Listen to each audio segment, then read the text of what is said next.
serían Eh, esos? bueno, estoy en biodanza relativamente hace poco. Comencé en 2005 y la biodanza me fue llevando al momento en que, bueno, hice la escuela de biodanza de aquí de Porto Alegre, Brasil, y en ese momento mis prácticas de biodanza fueron se canalizando para un grupo de personas que tenían deficiencias físicas y deficiencias mentales. Y eran también idosos a partir de los 50 años. Había también autistas en el grupo, ciegos también. Era un grupo bien diversificado de un hogar aquí en la ciudad de Porto Alegre. Bueno, yo en ese momento era un iniciante de biodanza, pero estaba muy bien supervisionado por mi escuela y lo hacía con una psicóloga que también traía eh, con ella un grupo de psicólogos que se estaban formando en la Universidad de Psicología de aquí de Porto Alegre. Entonces nos convertimos en un grupo muy responsable, en un grupo muy cuidadoso para atender estas personas que tenían mucha carencia.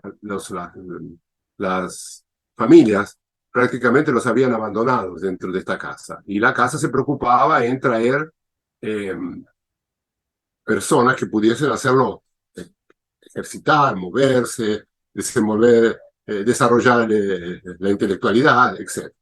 Cuando llegamos con Biodanza nos encontramos con un grupo prácticamente amorfo, un grupo que estaba totalmente parado, no creía en nada, se peleaban entre ellos, dentro de sus limitaciones físicas y mentales. Y fuimos poco a poco construyendo una rutina de biodanza. Era muy lindo ver que cuando nosotros tocábamos el timbre para entrar en la casa, todos ya se alborotaban y había que subir una escalera. Yo subía la escalera y toda la gente subía atrás de mí, biodanza, música, vamos a bailar. Y era muy emocionante, porque era una validación auténtica. No había, no había máscara, no había necesidad de estar agradándolo al profesor. Entonces, bueno, hacíamos nuestras clases y aquí en esta charla, en estas pocas palabras que mencioné, hay varios aspectos importantes. Primero, que este tipo de trabajo no se hace solo. Uno lo hace, y también no lo hace con un compañero de biodanza, lo hace con otras especialidades. Entonces, tenemos que tener un asistente social, tenemos que tener un enfermero, tenemos que tener un psicólogo que ayude a que esta dinámica, después que la biodanza terminó, se pasó una semana, hasta la próxima semana, esto de alguna forma se mantenga vivo. O sea, estamos muy bien en biodanza, pero al día siguiente la enfermera trata mal a la gente de la casa, bueno, la biodanza se la van a olvidar porque la única cosa que van a recordar es que fueron maltratados. En fin, había muchos detalles para contar sobre esto, pero lo importante es que estos trabajos, donde hay que tener mucho cuidado, donde hay que usar algunos ejercicios de biodanza, sino todos, porque cuando las personas tienen dificultades, problemas mentales, ellos tienen un nivel de regresión muy fuerte, entonces mucho ritmo, mucha activación, mucha serenidad en el momento que técnicamente uno baja la curva, ¿no? Entonces, desde un punto de vista así, inicial de mi trabajo en esa área, fue con este grupo que prácticamente estuvimos 4 o 5 años, ¿no? Después tuve un otro desafío mucho más potente, mucho más fuerte. Aquí en Porto Alegre, Brasil, hay un hospicio, es esa palabra creo que se dice en español también, es un hospicio. Y aquí en Brasil hay una ley a partir del año 2000 que los hospicios poco a poco fueron desmontando y quedaron nada más que realmente los enfermos muy graves. Entonces nosotros, durante 3 años, una vez por semana, íbamos al hospicio para trabajar con esa gente que había quedado también olvidada de su familia, olvidada de todo, y que el hospital tenía un papel preponderante en la manutención, esperando, sí, que muriesen. Esa que es la realidad. Nosotros cuando comenzamos teníamos 35 personas, poco a poco fueron quedando 15, 14, hasta que tuvimos que terminar, porque los que quedaron eran los más graves, ¿no? Bueno, este era un desafío enorme, porque las personas no tenían casi movilidad.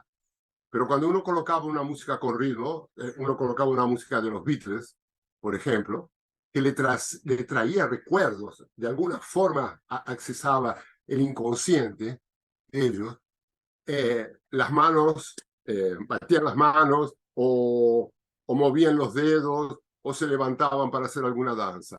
Todo esto en un ambiente hospitalar, todo esto en un ambiente bastante promiscuo, o sea, un ambiente bastante no muy salubre, digamos así, ¿eh?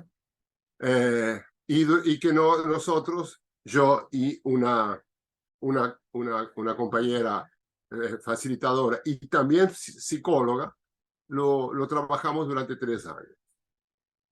Fue un enorme desafío. Yo me acuerdo que para entrar en este hospital, que quedaba en el fondo de un grande un parque muy grande, había una alameda. Y yo entraba en esa alameda, caminando por esa alameda, y era como si entrase en un portal. Allá estaba la ciudad, aquí estaba otra realidad. Entonces, desde el punto, y yo me emociono ahora, disculpe, pero el, esta realidad era muy fuerte, muy fuerte. Bueno, cambio para otra. Me tocó también hacer, sí, Oscar. Bueno, yo te quería preguntar en ambos casos respecto a los resultados, si los resultados, alguien tenía alguna documentación, un seguimiento. Sí, en el primer caso hubo todo un acompañamiento de este equipo de psicología de la Universidad de aquí de Porto Alegre. Cada año, esto era también súper importante, cada año cambiaban los psicólogos, los, los, los alumnos de psicología, eran grupos nuevos. Me parece que en Argentina se llama pasante. Y entonces, cada vez nosotros teníamos dos públicos. El público que era la gente que vivía en esta casa, pero también teníamos un público de violencia que eran psicólogos que aprendieron a danzar con nosotros, ¿no? Entonces, cada vez que cambiaba, todos los años cambiaba y había registros. La parte, en la área de psicología, ellos registraron, hicieron todo un histórico mostrando el avance. Infelizmente, como pasa en todas estas sociedades, en estas casas, en este mundo subdesarrollado, eh, la casa no fue más subsidiada por el gobierno, poco a poco se desmontando y terminó. Y por increíble que parezca, la dueña del local y la directora del local era una ciega.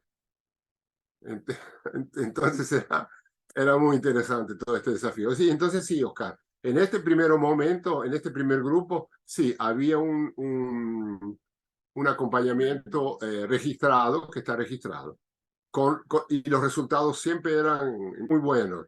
Tengo bastantes registros grabados, videos de los psicólogos, de los pasantes, haciendo declaraciones, ¿no?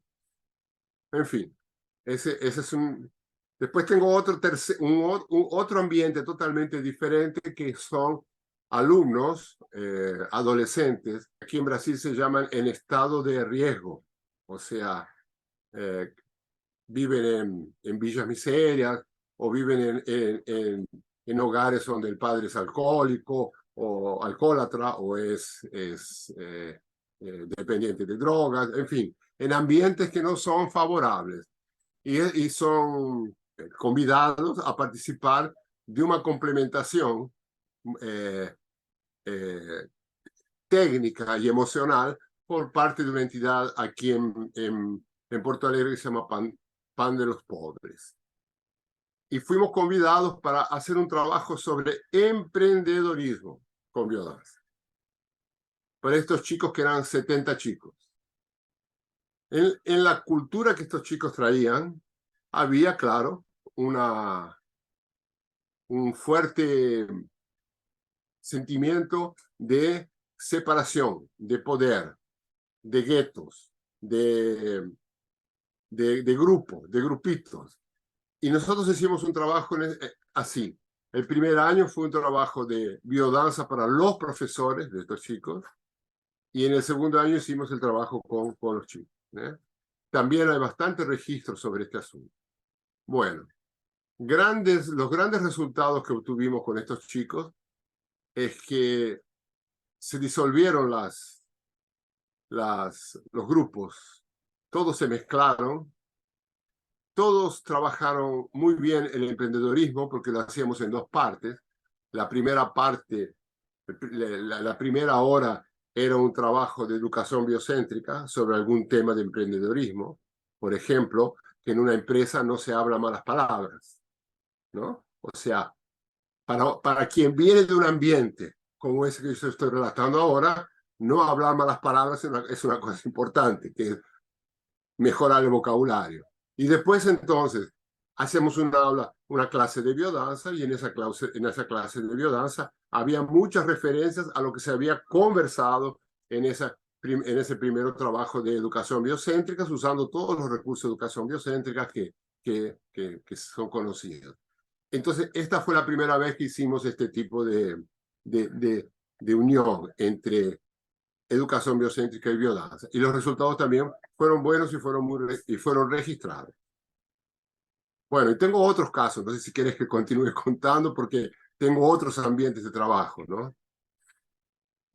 Con excelentes resultados también. ¿En qué otro ambiente de trabajo, Luis? Saliendo de este lado, de esta parte de los chicos, me fui entonces para profesores.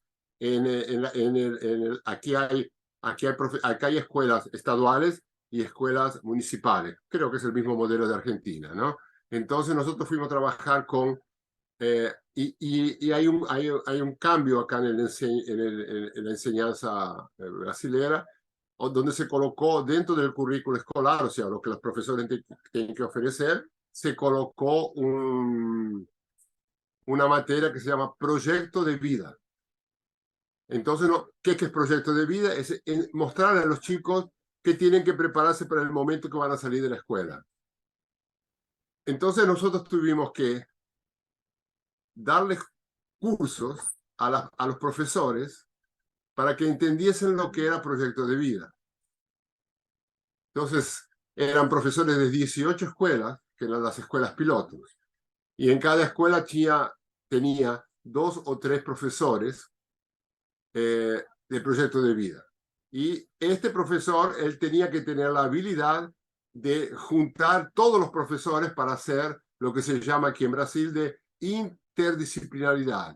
O sea, cuando yo voy a analizar un planeta, puedo usar la matemática para medir la distancia, puedo usar el profesor de geografía para que me diga, para que explique qué tipo de minerales más importantes tienen en ese planeta. O sea, y todo eso tiene que ser trabajado escuchando al alumno. Entonces aquí nuevamente nos trabajamos en dos áreas. Trabajamos por un lado educación biocéntrica, y por otro lado trabajábamos biodanza con ese grupo de profesores, ¿no?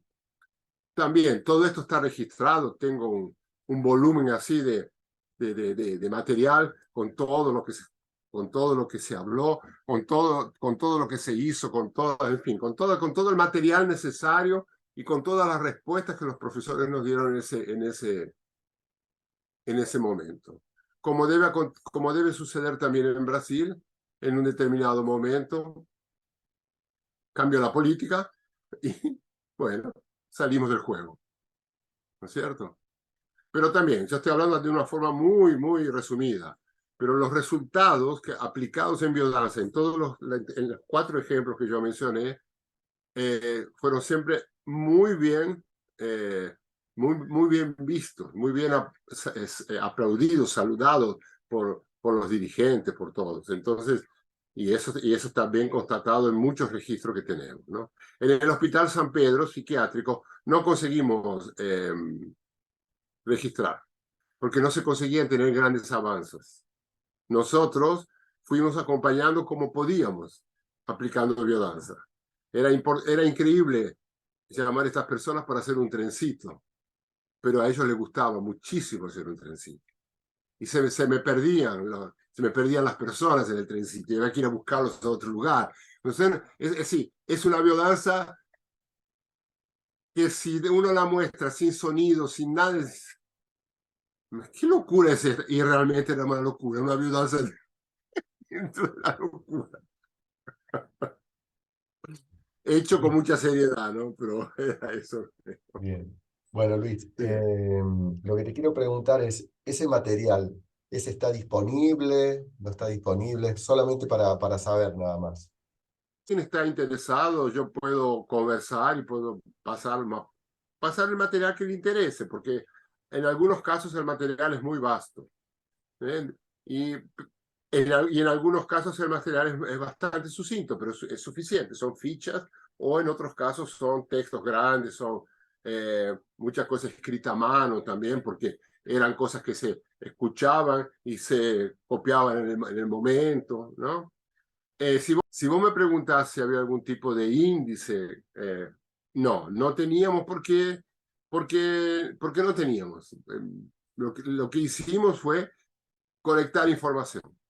Cuando nosotros queríamos, por ejemplo, en el primer caso, las informaciones quedaron con los psicólogos. O sea, si yo tuviese que te ceder a alguien, tendría que hablar con los psicólogos para traer. En fin, es un poco también, por eso que yo defiendo mucho cuando se hace un curso de biodanza clínica, como tiene aquí en Brasil y como hay en Argentina también, porque la biodanza clínica trae un método. Te quiero hacer una pregunta. ¿Cuál es tu sentir, ¿no? Como ser humano, no como facilitador, ¿no? Al estar al servicio de esas personas, ¿no? Porque en algún momento vos sos facilitador, sos ser humano, pero de alguna manera estás al servicio, ¿no? De al, ese al, grupo, a- al al servicio servicio, del grupo. al Estás servicio hablando del de, grupo. claro, y de ese grupo tan vulnerable y tan particular, Sí. ¿no? Entonces, ¿cuál es Bueno, tu sentir, como recién te emocionaste? ¿Qué es lo que te yo te voy pasaba a a vos como decir, ser humano? que es un flujo de amor continuo que uno tiene. Porque es impresionante cómo esa gente, como en todos los casos, inclusive con los alumnos, que son chicos de 16, 17 años, yo tengo 73 años, cuando hice este trabajo tenía 69, 68, o sea, era el abuelito que estaba haciendo bailar a los chicos, ¿no es cierto? Con músicas que no eran de la generación de ellos, eran muchas de mi generación, un poco mezclada con algunas de la generación de ellos. Pero el retorno de amor que estas personas nos dan es una cosa que no tiene tamaño.